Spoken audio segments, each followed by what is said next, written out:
కశ్మీర్లోని పెహల్గామా ఉగ్రవాద దాడికి ధీటుగా ప్రధాని మోదీ గారు ఇండస్ నీటిని పాకిస్తాన్కి రద్దు చేయడాన్ని మేము పూర్తిగా స్వాగతిస్తున్నాం. కానీ మోదీ గారు మాకు శాంతి శాంతి అనే ఒక సంఖ్యలు వేయడం జరిగింది సార్.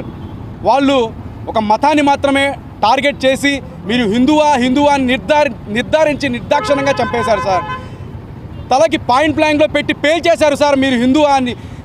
అలాగే మా ఆంధ్రప్రదేశ్ చెందిన మధుసూదన్ అనే జన సైనికుడు కూడా వాళ్ళ భార్య పక్కనే నువ్వు హిందువా అని అడిగితే ఆ అమరవీరుడు నేను హిందువును కానీ నేను చెప్పకపోవడంతో ఆయనని నిర్దాక్షిణ్యంగా కాల్చి చంపడం జరిగింది సార్. మా గుండె మండిపోతూ ఉంది సార్. ఛత్రపతి శివాజీ, ఛత్రపతి సంభాజీ నడవాడిన ఈ భారత నేల మీద మతం పేరుతో మారణకాండ సృష్టించిన ఈ మతోన్మాదులు ఉగ్రవాదుల్ని నామరూపాలు లేకుండా చేయాలంటే సార్ మాకు ఒక అవకాశం ఇవ్వండి సార్. భారత సైన్యంతో పాటు భారత యువత కూడా మీ వెంట ఉంటుంది సార్. మాకు ఒక్క అవకాశం ఇచ్చి యుద్ధానికి మీరు పిలిపిస్తే భారత యువత సిద్ధంగా ఉందని తెలియజేస్తూ ఉన్నాం సార్. జై హింద్, జై భారత్, జై మోడీ, జై పవన్ కళ్యాణ్.